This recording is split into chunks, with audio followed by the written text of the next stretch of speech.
Alhamdulillahi wa kafa, salatu wassalamu ala man la nabiyya ba'da, Muhammad bin Abdullah wa ala alihi, sahbihi wa man sara ala nahjihi, waqtafa bi athari ila yaumiddin. Wa ba'd, assalamu alaikum jami'an wa rahmatullahi wa barakatuh.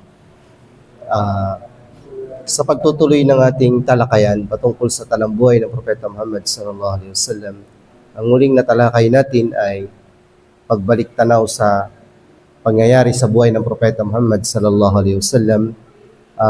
Propeta Muhammad sallallahu alaihi wasallam sa ika-4 na taon ng kanyang kapanganakan, nangyari ang isa sa pangyayaring hindi makakalimutan ng mga nakasaksi nito, at ito ay pangyayari na kung saan naitala sa talambuhay ng Propeta Muhammad sallallahu alaihi wasallam at mananatiling nababasa natin hanggang sa mga sandali na to hanggang sa huling panahon, ang pagbiyak ng dibdib ng Propeta Muhammad sallallahu alaihi wasallam.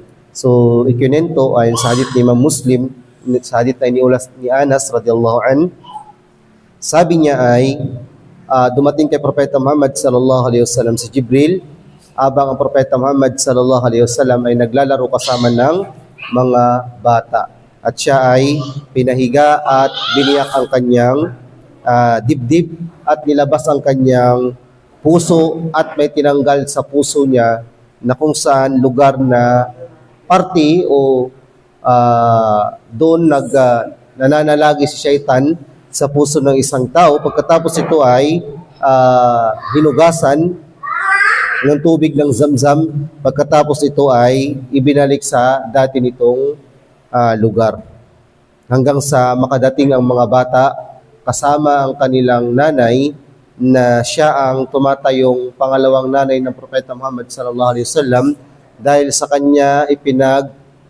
ipinaalaga o sa kanya ipinagkatiwala ang pagpapasuso kay Propeta Muhammad sallallahu alaihi wasallam. So sabi ni Anas radhiyallahu an, bilang nagulat ng hadith, ay nananatili kong nakikita o nakita ko sa Propeta Muhammad sallallahu alaihi wasallam sa kanyang dibdib ang bakat ng tahi, ang bakat ng tahi. So sa pangyayaring ito, dahil sa pangyayaring ito ay natakot si Halima at isinauli niya ang dahil sa pangyayaring ito ay natakot si Halima at isinauli niya si Propeta Muhammad sallallahu alaihi wasallam sa kanyang ina na si Amina, at nanatili ang Propeta Muhammad sallallahu alaihi wasallam sa kanyang nanay na si Amina hanggang sa umabot sa edad na 6 na taong gulang. So pagka edad na 6 na taong gulang ng Propeta Muhammad sallallahu alaihi wasallam sa kanyang nanay na si Amina at ang kanyang kasakasama o katukatulong o tumutulong lagi sa kanya na si Ayman, o sa ibang book ay binanggit ito na si Barakah.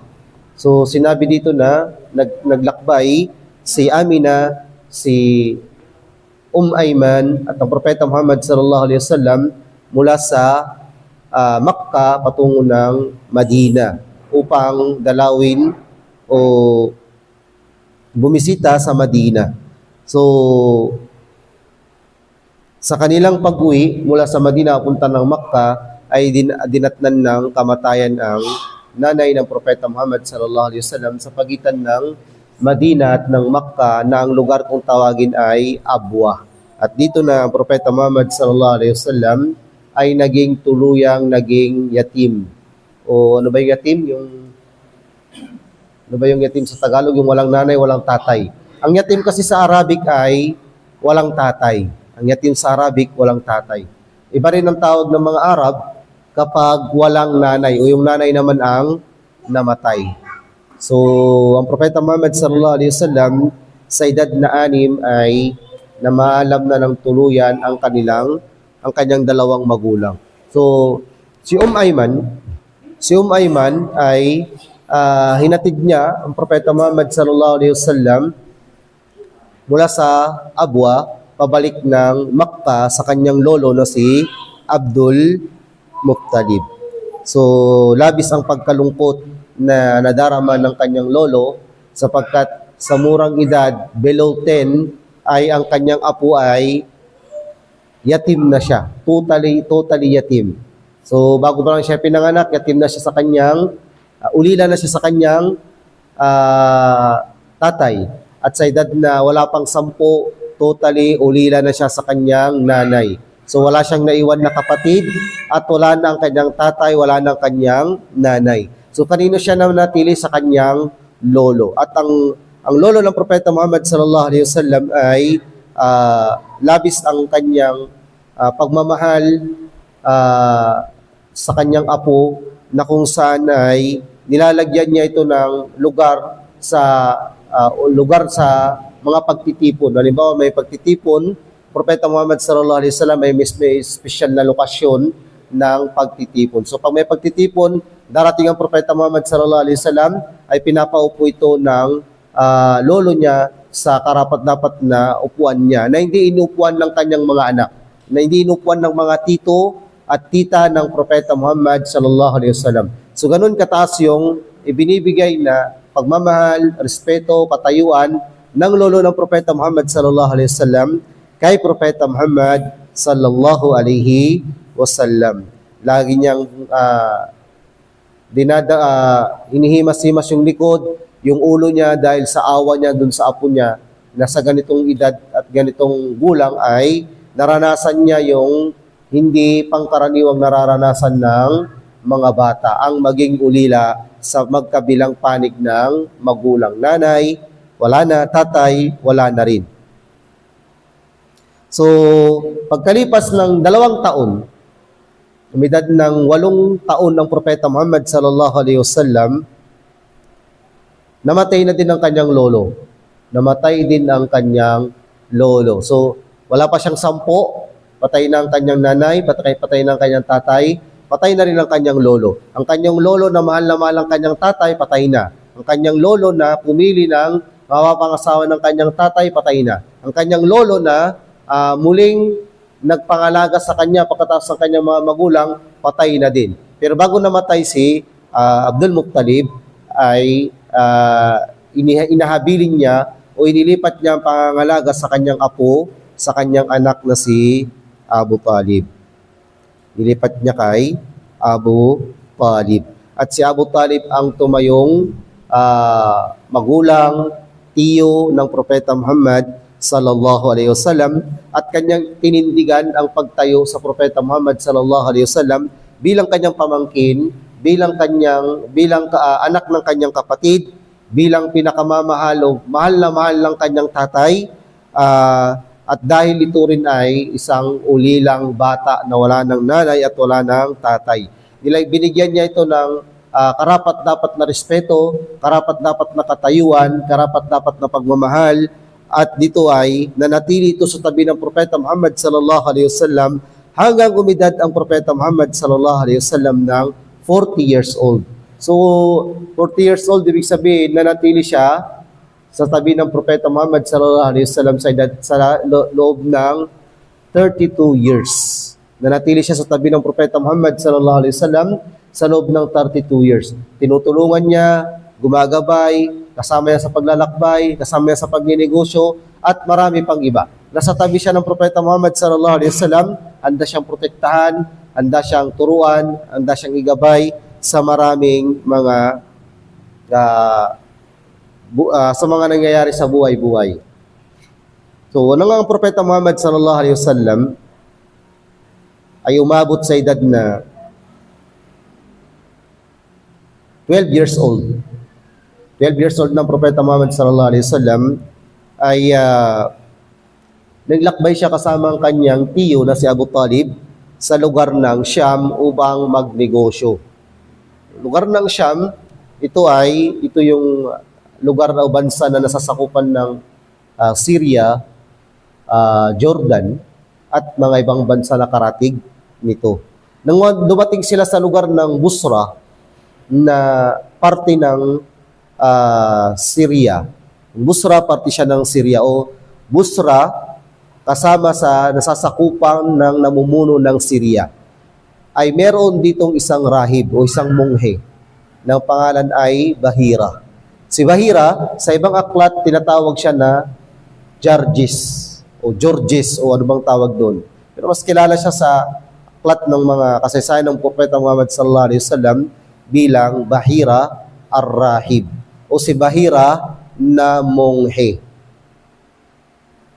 So itong si Bahira ay hindi ito yung tipo ng tao na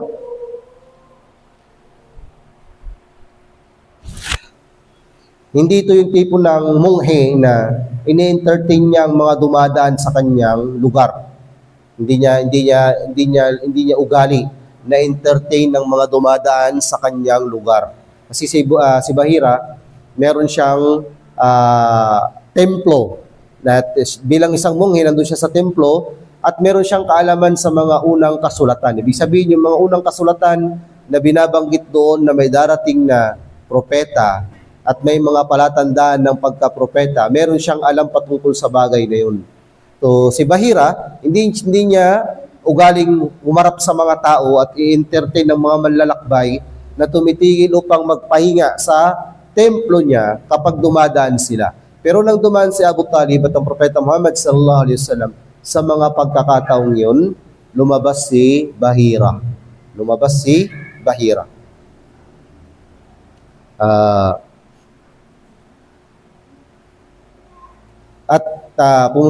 Nilapitan niya ang Propeta Muhammad sallallahu alaihi wasallam at sinipat niya yun. Ibig sabihin, tinitigan niya yung buong physical pakatayuan ng Propeta Muhammad sallallahu alaihi wasallam.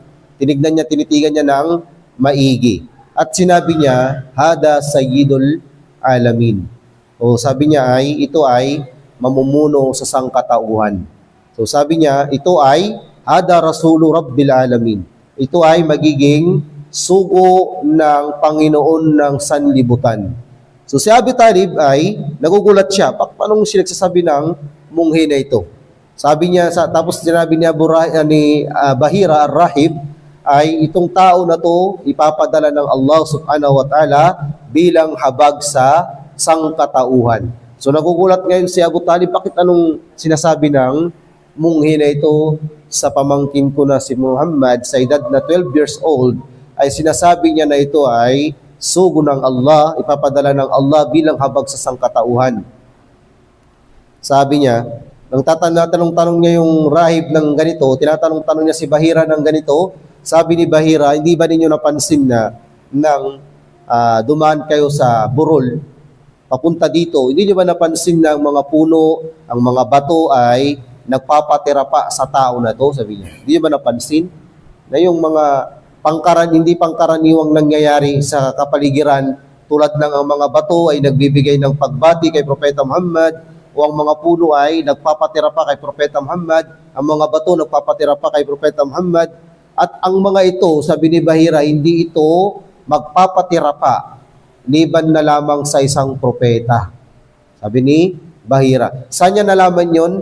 Dahil sa matandang kasulatan na nananatili pa rin sa kanilang mga aral ng mga salinlahing mga balita na mayroong darating na propeta. At isa sa mga katangian ng propeta na to, ang mga bato, ang mga halaman, mga puno ay magpapatira pa sa kanya, tanda ng siya ay itatalaga ng Allah bilang propeta. Imagine natin ang Propeta Muhammad sallallahu alaihi wasallam sa mga panahon na yun ay totoy pa lang, 12 years old, walang alam sa mundo.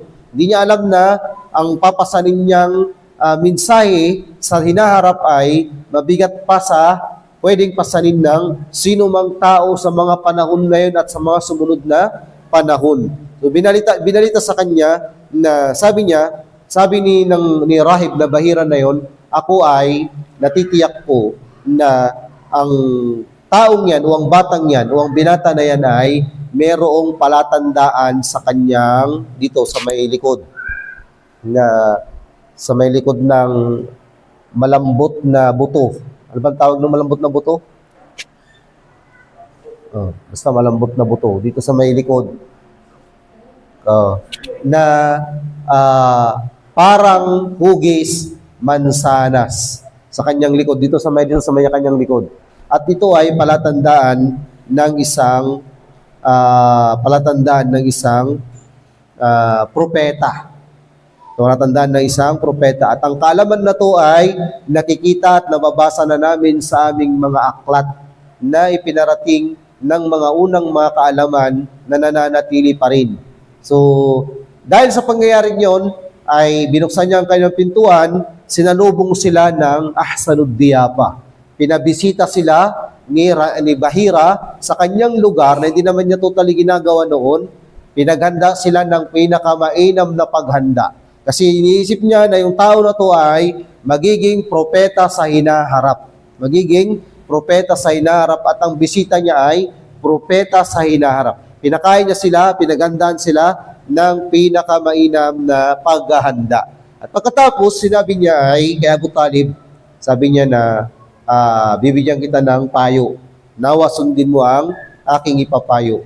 Huwag mong hahayaan ng taong ito ay makarating sa lugar pa ng Syam. Sabihin, huwag mong hayaan ng Propeta Muhammad ay makarating sa lugar ng Syam at makita siya ng mga Romano at makita siya ng mga Hudyo. Makita siya na, kasi sa panahon na yon, hindi malayo na may mga Romano at mga Hudyo na meron pang kaalaman patungkol sa lumang mga kasulatan at mga kaalaman patungkol sa pagdating ng isusugong propeta ng Allah subhanahu wa ta'ala. Nagaya ni Bahira ay meron ding makakaalam pa na darating ang propeta Muhammad sallallahu alaihi wasallam sa pamamagitan ng mga tanda na nakikita nila sa kanilang mga nakaraang kaalaman. So natapos na tayo doon, kaya't nang dahil dito ay pinauwi ni Abu Talib si Propeta Muhammad sallallahu alaihi wasallam sa ilan sa kanilang mga kasamahan pabalik ng Makkah. Pabalik ng Makkah. Ibig sabihin, hindi na tumuloy si Propeta Muhammad sallallahu alaihi wasallam sa pagninegosyo kasama ang kanyang tiyo sa Syam. Bagkus ay tumigil na siya sa lugar ng Busra at tinanggap niya ang paalala sa kanya ng rahib o ng monghe at pinauwi ng Propeta Muhammad sallallahu alaihi wasallam pabalik ng Makkah. So pangyayaring yun ay isang ganap at tagpo sa buhay ng Propeta Muhammad sallallahu alaihi wasallam na maari sa kanyang murang edad, hindi niya pa alam kung ano yung mga totally nangyayari. Bagamat ang Propeta Muhammad sallallahu alaihi wasallam malalim ang pag-unawa, malawak mag-isip, at meron siyang ibang uri at antas ng pag-iisip na hindi pangkaraniwan, ay hindi natin masasabi na naunawaan niya ba talaga o naunawaan niya ang pagtagpong ito, subalit ay hindi pa na umaabot sa punto na naunawaan niya ng buo ang ganong kalagayan na ipinarating sa kanya. So inuwi ang Propeta Muhammad sallallahu alaihi wasallam mula sa lugar ng Busra pabalik ng Makkah al-Mukarramah. So pagkaedad naman ng Propeta Muhammad sallallahu alaihi wasallam ng 20 years old. Yan yung age ng Propeta Muhammad sallallahu alaihi wasallam ay detalyado kung ano yung mga naging pangyayari. So mula sa 12 years old, mag-jump tayo papunta ng 20 years old. 20 years old ng Propeta Muhammad sallallahu alaihi wasallam ay nangyari ang tinatawag na Harbu al-Fijar. Harbu al-Fijar, tinawag ito na Harbu al-Fijar. Fijar ibig sabihin, Harb ibig sabihin digmaan, Fijar ibig sabihin ay nakuha mula sa word na fajara. Kasi nagkaroon ng digmaan sa buwan na kung saan bawal magkaroon ng digmaan. Ano ba yung mga buwan na Ashhurul Hurum na nirerespeto ng mga Arabo noong pang panahon ng Jahiliya o panahon ng kamangmangan? Ito yung Dhul-Qa'dah, Dhul-Hijjah, Rajab at Muharram. Muharram, Rajab, saka Dhul-Qa'dah, Dhul-Hijjah. Ito yung mga buwan na kung saan bawal ang paninimula ng digmaan. Ibig sabihin sa mga Arab, sa panahon ng Jahiliya at panahon ng kamangmangan, bawal magsimula ng digmaan. Kaya tinawag na Harbul Fijar dahil digmaan na kung saan nagkasala ang mga Arabo. Dahil sa paninimula ng digmaan, sa buwan na bawal ang digmaan. Harbul Fijar. Ang Propeta Muhammad sallallahu alaihi wasallam ay kabilang sa mga nakilahok sa digmaan na ito. Nakilahok ang Propeta Muhammad sallallahu alaihi wasallam sa digmaan ng Harbu al-Fijar. So ang digmaan na to ay ang pinagmulan nito ay ang Kinana na alliance ng Quraysh ay may pinatay mula sa ibang tribu. At yung ibang tribu na to ay gumahanap sila ng ano ba yan, yung gusto nilang gumanti sa napatay ng Kinana. So ang Kinana, alliance ng Quraysh, siyempre ang Quraysh tutulungan nila ang kanilang mga alliance. So nagkaroon ng digmaan dito at sa huli ay nag-usap sila na anuman ang sumobra na namatay sa magkabilang panig ay babayaran ng diya. Babayaran ng diya at inayos nila ang kanilang side by side. At nagkaroon sila ng kasunduan pagkatapos ng digmaan na to na anuman o sinuman ang nagkaroon ng hindi makatarungan sa kanya, tutulungan nila. So nagkaroon ng alliance pagkatapos ng digmaan na to. So ang Propeta Muhammad sallallahu alaihi wasallam kabilang sa nakilahok sa digmaan na to sa edad na 20 years old. Sabi niya ay kabilang siya sa mga nag-aabot ng pana. Ay yung ano yung binabala sa pana? Palaso. So isa siya sa mga taga-abot ng palaso. Inaabot niya yung sa mga tito niya yung palaso at pinapana naman ng mga tito niya mula sa tribu ng Quraysh. So, ang saksi dito, Propeta Muhammad sallallahu alaihi wasallam, sa edad na 20, ay nakilahok na siya sa isang hindi makakalimutang digmaan. At ito, ang digmaan na ito ay tinatawag na Harbu al-Fijar. So, ano pa ang nangyari pagkatapos nito sa buhay ng Propeta Muhammad sallallahu alaihi wasallam? So, ang Propeta Muhammad sallallahu alaihi wasallam ay hindi siya nagkaroon ng matuturing na permanenteng trabaho. Wala siyang permanenteng trabaho.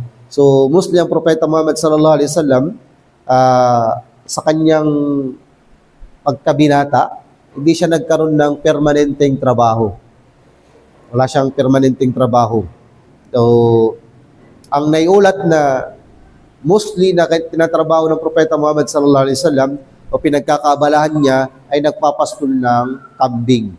Nagpapastol ng tupa. Sa mga merong tupa, mga kambing, inuutusan siya na magpastol kapalit ng ilang salapi na ginugol ng Propeta Muhammad sallallahu alaihi wasallam sa kanyang pagpapastol ng mga hayop. Halimbawa, yung mga taga-Makkah, may mga kambing sila, may mga tupa sila. So, ang Propeta Muhammad sallallahu alaihi wasallam ay utusan nilang ipastol ang kanilang mga kambing at ang kanilang mga tupa kapalit ng kabayaran.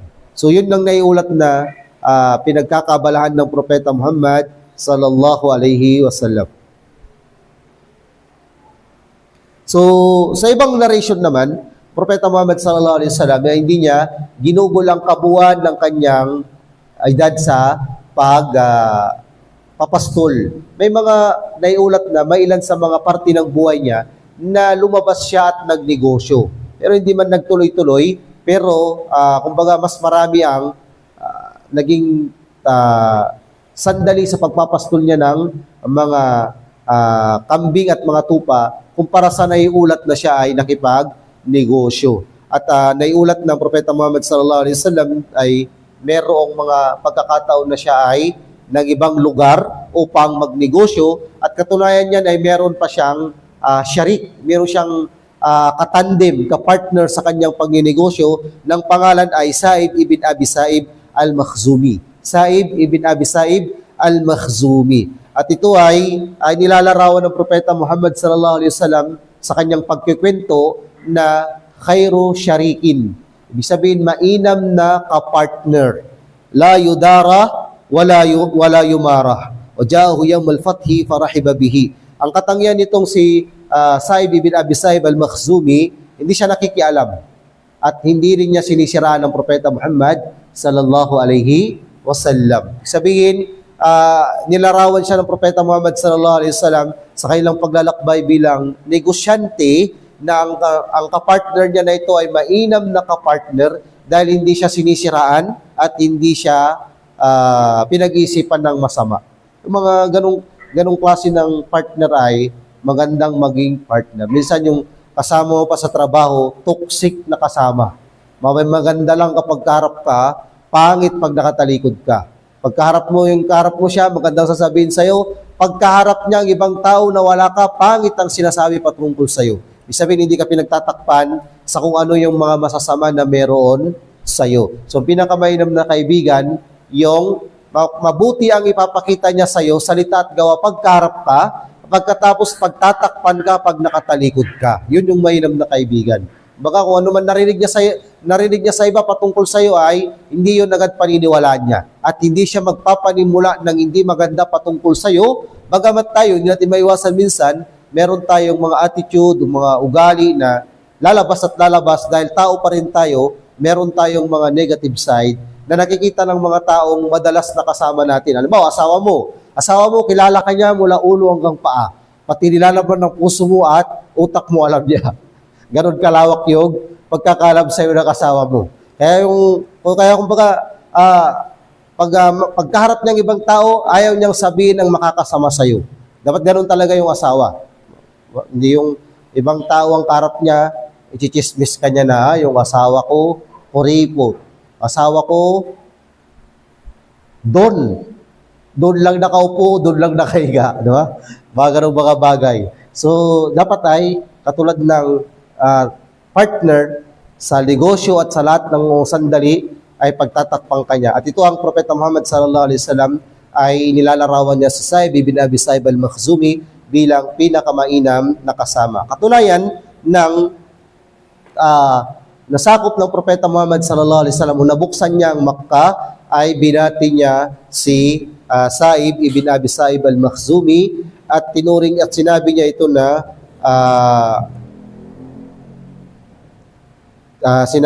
na marhaban bisyariki.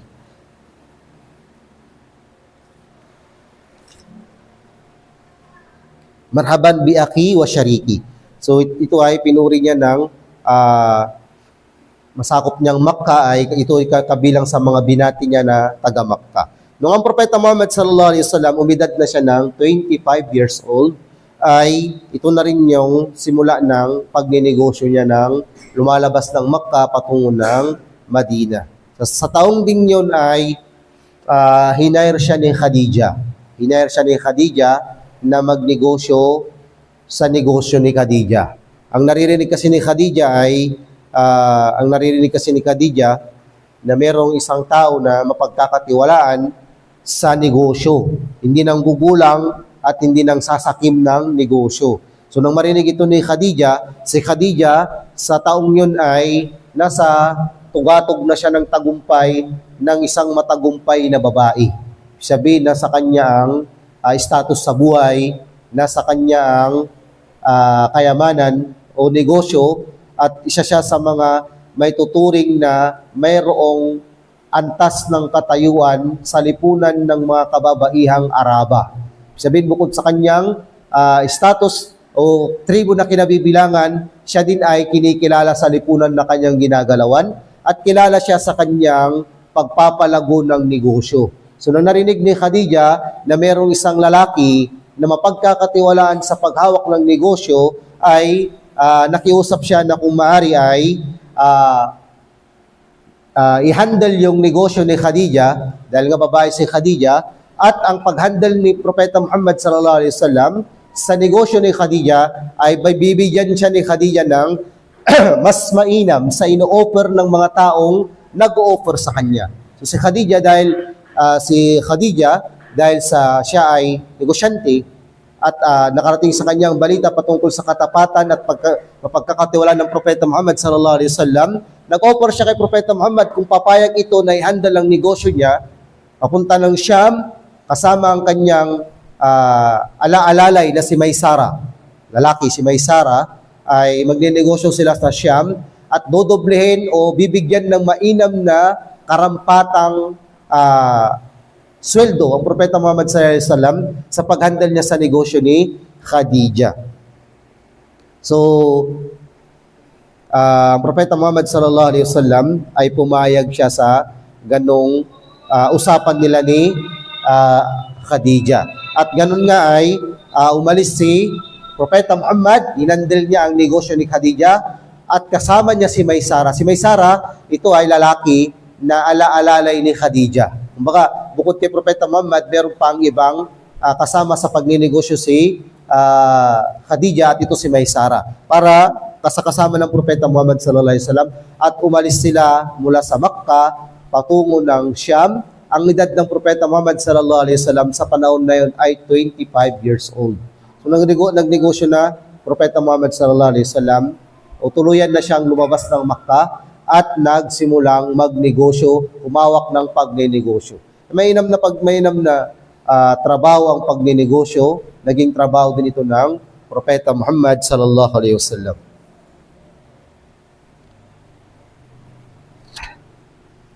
So, nang makabalik na, fast forward na tayo, no?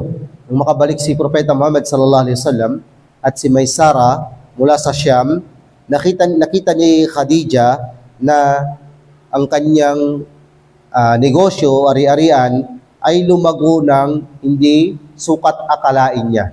Lumago ng hindi sukat akalain niya. Siguro ang in-expect niya ganito, pero na-triple pa o higit pa doon yung kinita ng kanyang negosyo. At dito napagtanto niya yung pagiging napagkakatiwalaan ng Propeta Muhammad sallallahu alaihi wasallam. Dagdag mo pa diyan yung mga balita na ipinamalita ni Maysara na alaalalay ni Khadija na ipinasama niya kay Propeta Muhammad sallallahu alaihi wasallam sa paglikas mula sa Makkah patungo ng Syam. So dito sinabi nga ni Maysara kay Khadija na ang Propeta Muhammad sallallahu alaihi wasallam ay tapat na mapagkakatiwalaan. Sa kanyang mga salita ay walang panggugulang at kung ano yung tama ay yun lang ang kanyang ginagawa. Hindi siya nanggugulang, hindi nangungupit, hindi nagbibinta ng sobra-sobra, hindi nandaraya para makatinda. Mga estilo ng mga gustong manggulang ay hindi ito gawain ng Propeta Muhammad sallallahu alaihi wasallam. At ito ay mismong salaysay ni Maysara na kasama ng Propeta Muhammad sallallahu alaihi wasallam na siya namang alalay ni Khadija radhiyallahu anha sa kanyang pagninegosyo. So, nang marinig ito ni Khadija ay nakapag-isip-isip siya sa kanyang sarili. Parang nagkaroon siya ng ito na siguro yung panahon, sabi niya. Tumatawa si Away, salab niya yata yung kwento. No. So, napag-isip-isip ni Khadija na ito na siguro yung panahon na siguro napag-isip-isip niya na ito na yung panahon na maaaring maghanap na rin siya ng mga kapiling niya sa buhay. So, si Khadija radhiyallahu anha,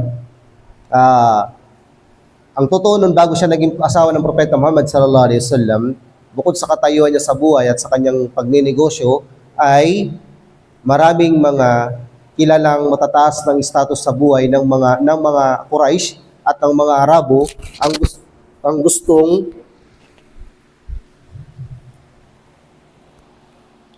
maging asawa siya. Gustong maging asawa siya. Pero si Khadija radhiyallahu anha ay tumatanggi sa kanila lahat. Tumatanggi si Khadija radhiyallahu anha sa kanilang lahat. So ngayon si Khadija radhiyallahu anha ay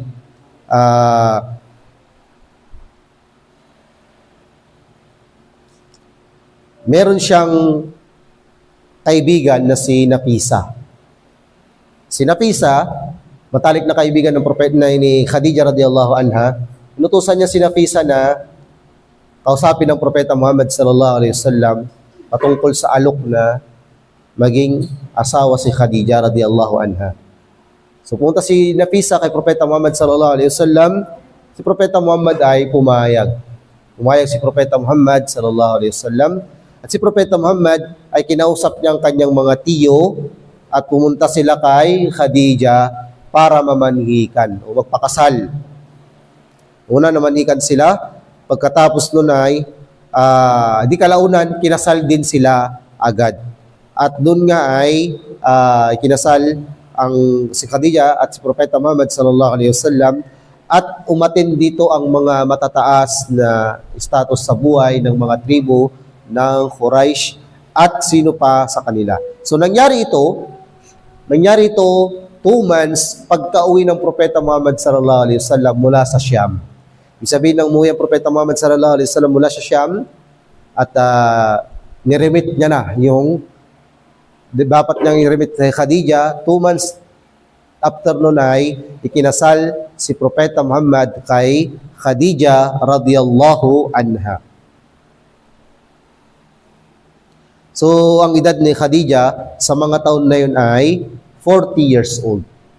40 years old ang edad niya at sa panahon niya na yun ay tinuturing siya na isa sa pinakamainam na kababaihan sa hanay ng mga Quraysh. Pinakamainam mag-isip at umunawa, isa sa may pinakamayaman na salapi at isa sa merong katayuan at antas sa lipunan at ang kinabibilangang tribo ay isa sa mga inirerespeto at iniginagalang na tribo ng mga Quraysh. So, ang Propeta Muhammad sallallahu alaihi wasallam, never siyang nag-asawa habang nabubuhay si Khadija. So, sa buong buhay ni Khadija ay hindi nag-asawa ang Propeta Muhammad sallallahu alaihi wasallam ng pangalawa, pangatlo, pang-apat. So, ganoon. Mahirap maging Khadija, no? Mahirap maging Khadija. Lalo mas mahirap maging Propeta Muhammad. So, ito yung kasabihan nila na sana ay gaya ko ni Khadija. Mag-asawa ka, kung dadagdagan naman ako ay yung katulad ni Khadija na patay na si Khadija. Sa kahutadagdagan. So, si Propeta Muhammad sallallahu alaihi wasallam ay hindi nag-asawa ng ibang babae habang nabubuhay si Khadija radhiyallahu anha. Ang Propeta Muhammad sallallahu alaihi wasallam, nagkaroon siya ng mga anak kay Khadija. Bukod kay Ibrahim, ang Propeta Muhammad sallallahu alaihi wasallam ay nagkaroon ng anak na lalaki na si Al-Qasim. Kaya ang Propeta Muhammad sallallahu alaihi wasallam tinatawag na Abul Qasim. So, ang anak niya, bukod kay Qasim, si Zainab, si Ruqayya, si Kulthum, si Fatima, at si Abdullah. Si Abdullah na tinatawag na, o ang palayaw ay At-Tayyib At-Tahir. Lahat ng mga anak ng Propeta Muhammad sallallahu alaihi wasallam na lalaki namatay sa murang edad. Namatay lahat sila sa murang edad. At lahat ng anak na babae ng Propeta Muhammad sallallahu alaihi wasallam ay namatay habang nabubuhay ang Propeta Muhammad sallallahu alaihi wasallam, liban kay Fatima. Si Fatima ay namatay 6 months pagkamatay ng Propeta Muhammad sallallahu alaihi wasallam. So, ibig sabihin, pagkatapos ng pagkamatay ng Propeta Muhammad, namuhay si Fatima ng 6 months. Pagkatapos nun, namatay at wala nang ibang natitirang anak na buhay ng Propeta Muhammad sallallahu alaihi wasallam. Within 1 year, pagkamatay ng Propeta Muhammad sallallahu alaihi wasallam, merong mga natitira tulad ng apo na tulad ni Hasan at si Hussein na namuhay, mga apo, mga anak ni Fatima at ni Ali.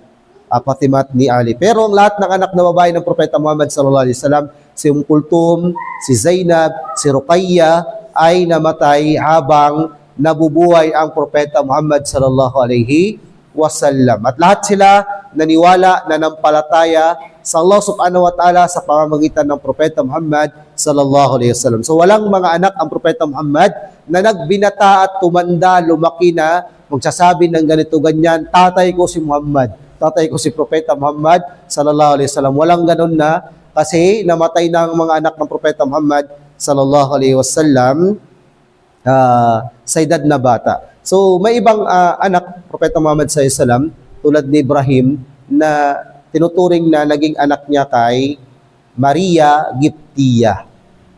Pero ito rin ay namatay din na sa murang edad. So, yun yung, kumbaga yun yung naging kaganapan sa buhay ng Propeta Muhammad sallallahu alaihi wasallam. Tatalakayin din natin yung madadaanan natin sa paksa na angkop dito yung mga kaganapan sa buhay ni Khadija at ni Propeta Muhammad at ang kanyang mga anak sa tama nitong lugar o sa tama nitong pagtalakay. Anong oras po yung So, inshallah ay sa susunod, talakayin na natin ang buhay ng Propeta Muhammad sallallahu alaihi wasallam bilang propeta. So ang mga ito ay mga kaganapan bago mag 40 years old ang Propeta Muhammad sallallahu alaihi wasallam. Kasi 40 years old siya hinirang at pinadalan ng mensahe bilang isang propeta. At tumagal ito ng 20 years. Sabihin, mula sa 40 years old, siya ay naging propeta at namatay sa edad na 63 years old. Ibig sabihin, ang kanyang pagiging propeta ay tumagal ng 23 years old. 13 years sa Makkah, 10 years sa Madina. 3 years sa Makkah, ito ay dawa na sekreto. Pagkatapos 10 years, nalaglantad na sila. After ng 10 years, lumikas sila papunta ng Madina at sa Madina, tumagal ng 10 years at pagkatapos namatay ang Propeta Muhammad sallallahu alaihi wasallam. So inshallah ay tutuloy natin next week. Subhanakallahumma bihamdi wa nashhadu an la ilaha illa ant astaghfiruka wa atubu ilayk. Alhamdulillahi rabbil alamin.